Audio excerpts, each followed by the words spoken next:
I've got a home in glory land that outshines the sun. I've got a home in glory land that outshines the sun. I've got a home in glory land that outshines the sun. Way beyond the blue. Do Lord, oh do Lord, oh do remember me. Do Lord, oh do Lord, oh do remember me. Do Lord, oh do Lord, oh do remember me. Way beyond the blue. I took Jesus as my Savior, you take him too. I took Jesus as my Savior, you take him too. I took Jesus as my Savior, you take him too. While he's calling you. Do Lord, oh do Lord, oh do remember me. Do Lord, oh do Lord, oh do remember me. Do Lord, oh do Lord, oh do remember me. Way beyond the blue.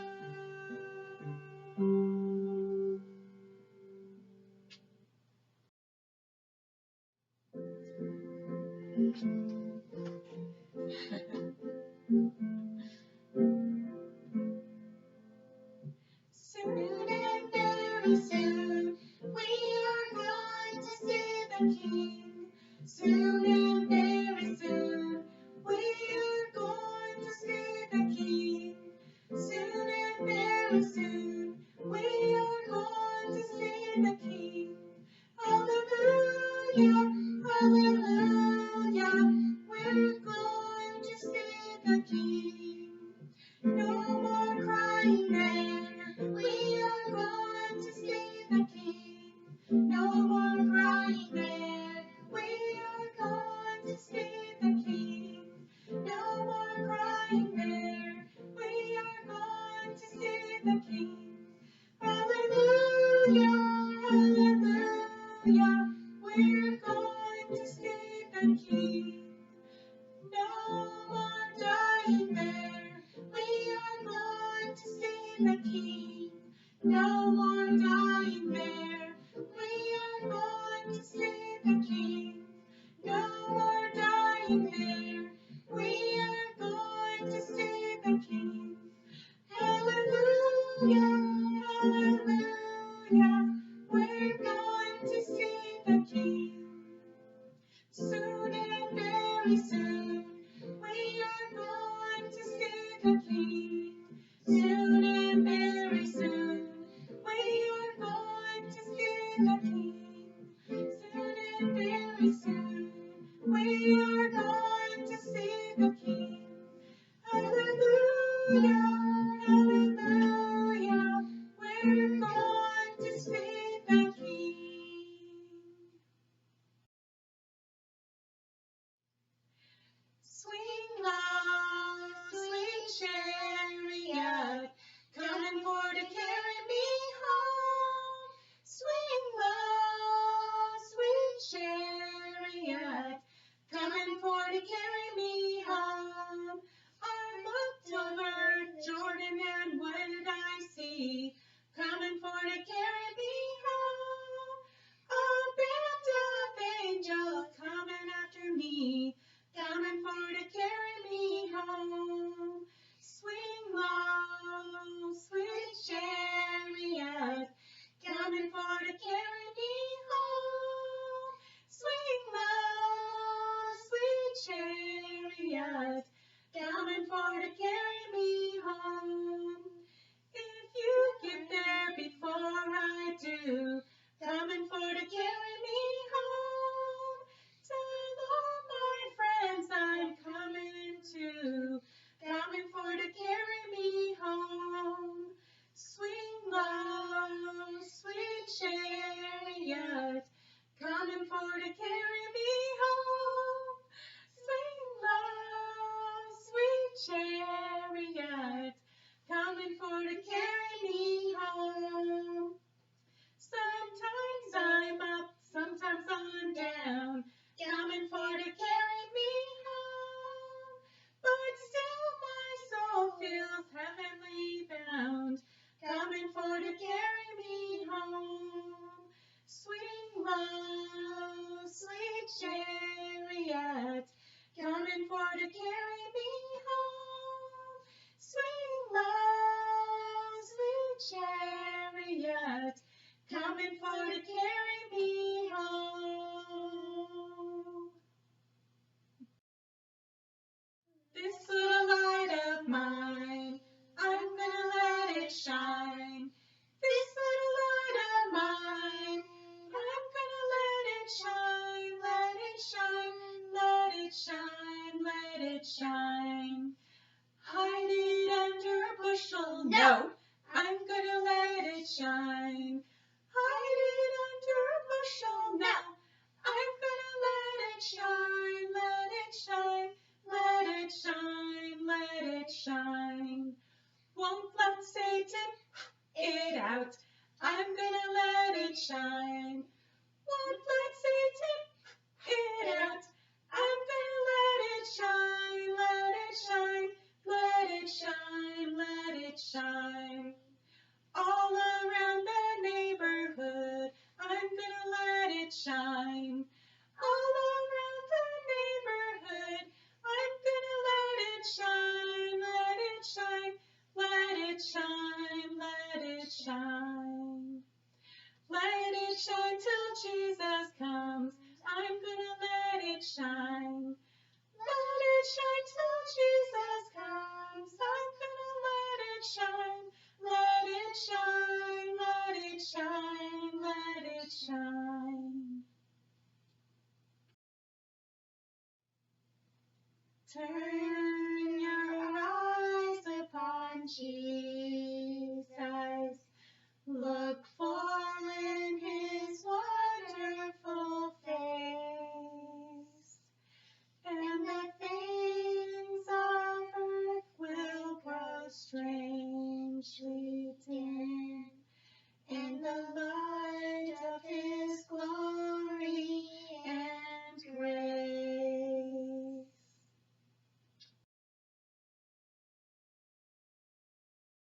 Hello, happy Sabbath, and welcome to Sabbath School class. Our lesson today is Treasure Found in the Temple. Now, last week we learned about Hezekiah and all of the good that he did for the kingdom and bringing them to God and taking out idols from the temple and starting to worship God again, which was wonderful. And he was a great influence to all of the people. Now, after he died, his son Manasseh came along. And unfortunately, he didn't follow in his father's footsteps because he started bringing back idol worship. He put idols in the temple, he built altars to Baal, and he even killed people who worshiped God. And God was so sad, he tried to talk to Manasseh and say, hey, please come back to me. But Manasseh didn't listen. So unfortunately, God could not help protect him from when the Assyrian army came to take over their country, and they captured Manasseh, took him to Babylon, and put him in prison. So what happened to him in prison? Let's read. In 2 Chronicles 33, verse 12, now when he was in affliction, he implored the Lord his God and humbled himself greatly before God of his fathers, and prayed to him, and he received his entreaty, heard his supplication, and brought him back to Jerusalem into his kingdom. Then Manasseh knew that the Lord was God. So how wonderful that Manasseh decided to come back to God and ask for forgiveness. Now, could God forgive him after all that he had done? Yeah, absolutely. God forgave him. But unfortunately, there was still some consequences for his wrongdoings before he turned to God. He influenced lots of people. And what can happen when you're acting bad, your friends will see what you're doing, and they will also copy what you're doing. So it's kind of like the domino effect, which Abby will display for us here. You're acting bad, go ahead, and it'll impact one of your friends' lives, and then your friends and their surrounding families and friends, they'll influence them. And again, it's this big domino effect that unfortunately a lot of people would fall away from God because of the wrongdoings of one person. So he was pretty wicked at the beginning, and lots of people fell away.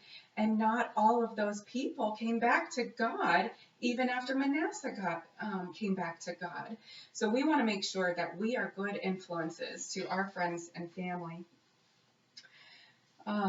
So after Manasseh died, came along his son, and that was Ammon. Ammon was very, very evil. Unfortunately, he did not come back to God like Manasseh did. He was so evil that his servants ended up killing him just after 2 years of reigning. He had to have been pretty bad. And Ammon's son then, after Ammon died, Josiah became king. Now, Josiah was only 8 years old. Do you think that he was old enough to make wise choices and choose for himself what he would do and who he would worship? Yeah. Even though you're really young, you can totally make the choice to follow God and to follow his commandments. And thankfully, Josiah did follow God, because then he helped start bring everything back to God. He started destroying all of the idol worship, taking the idols out of the temple, and just restoring and repairing the temple that was damaged. He was true and faithful to God and being that great influence for all of the nation. Now, as the priests were cleaning out the temple, they found something really exciting. They found the book of the law. Now, they hadn't seen this in a long time. And this is what Moses had written down from what God had told him, of the commandments and how they were supposed to follow God. And Hilkiah was the high priest that found this book of the law. He ended up giving it to Shaphan. And Shaphan was the king's secretary. The king's secretary then took it to Josiah and said, look what we have here. Look what we found. It was like a lost treasure. It was so amazing. So Josiah wanted to know, what does this say? And so he had Shaphan start reading through the book of the law to Josiah. And Josiah learned why they were such a weak nation. They couldn't be strong because God hadn't been with them, making them strong. He couldn't protect them and make them the strong country that they could be. But he knew that they could be blessed if they start following God. And so Josiah wanted to know, is it possible for us to avoid all the possible terrible consequences because of their sins and disobedience? So Josiah sent some officers to talk to a prophetess named Huldah. And he knew that he could trust Huldah because she was a follower of God. And Huldah gave him some news. Number one, good news is that God would forgive them of all of their sins and wrongdoings. The bad news was that God couldn't stop some of the consequences from happening because of their sin. He had to let those things play out. But God did at least hold off all of those calamities from happening until after Josiah had passed. And the rest of Josiah's reign, when he was still king, he promised to follow God and his commandments with all of his heart. And he was a wonderful influence on the people. Now, the commandments that he was following, the first table of stones show us how to follow or how to show honor and love to God by worshiping Him, and just showing that, acknowledging that He's our creator. And the second table of stones is how we are to act to our neighbors and friends and show love to them. And there are just so many treasures in the Bible. There are, oftentimes people have Bibles in their homes that aren't even opened. So there's lots of hidden treasures in everybody's home. All we need to do is open the Bible and read to find all those hidden treasures. So I'm going to have Abby open her little treasure box, and we'll read a few of those treasures that we can find in the Bible.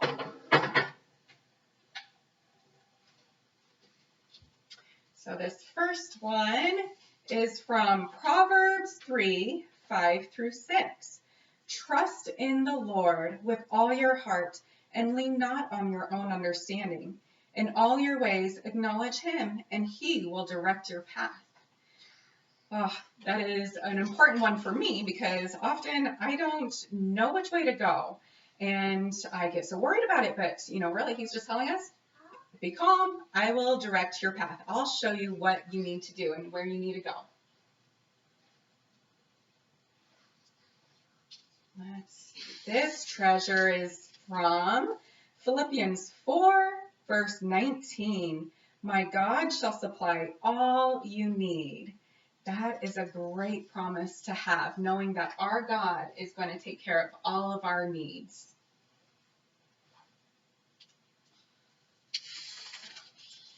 This is from Joshua 1:9. Have I not commanded you? Be strong and of good courage. Do not be afraid nor dismayed, for the Lord your God is with you wherever you go. That is a super promise to know that no matter where we're at, God is always with us. There's not a way that we can hide from God. He will always be with us. And in John 14, 2 through 3, in my Father's house are many mansions. If it were not so, I would have told you. I go to prepare a place for you. And if I go and prepare a place for you, I will come again and receive you to myself, that where I am, you will be also. I love that promise, because it lets me know that there is hope after this sinful world, that God's going to come back and get us and take us home to be with Him. And the last promise that we'll read today, although I would love for you to just take the time later on today and every day open God's Word and find some promises of your own, and do this with your family. You can search with your family. Isaiah 40, verse 29. He gives power to the weak, and those who have no might, He increases their strength. So how wonderful that even when we're sick, maybe injured, God is going to be with us, giving us that strength. So I encourage you to get into the Bible and find more treasures, and be a good influence to your brothers and sisters, neighbors, and friends.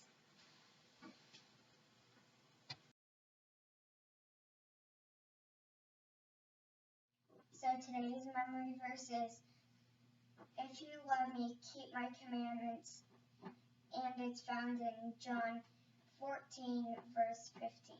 Okay. And I wanted to review what the Ten Commandments are all about. As a kid, I always just saw them as a big list of thou shalt not, and do this, don't do that. And so what do you think, Abby? Do you see it as a big list of do's and don'ts? I don't really know. Just a big list of words. Big list of words. Well, did you know that the first 4 are actually how we show love to God? It's God just, telling us what we can do to follow Him and show Him love. And then the 5 through 10 is how we show love to others. Should we review them? Okay. So the first one is love God more than you love anything else. And of course, these are kind of some paraphrases here, but simple ways to think about them. So 1, love God more than you love anything else. Number 2, don't make anything in your life more important than God. So always make sure that you're taking time for God. Number 3, always say God's name with love and respect.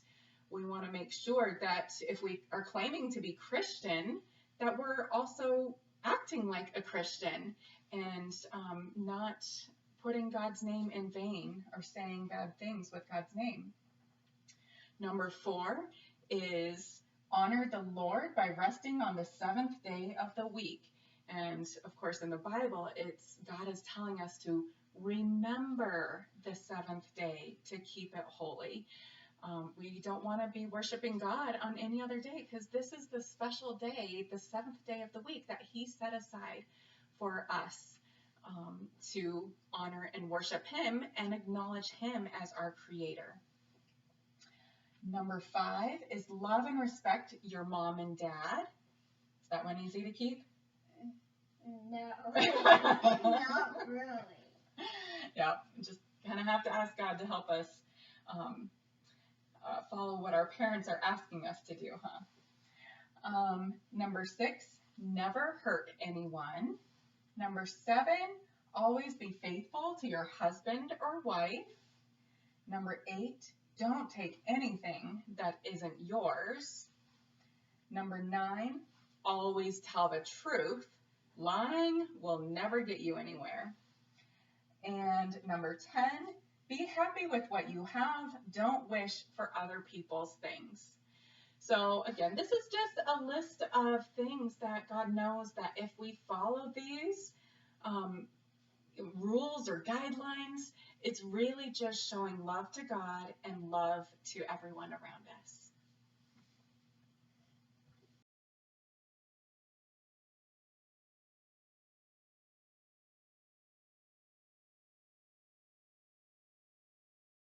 Where do we?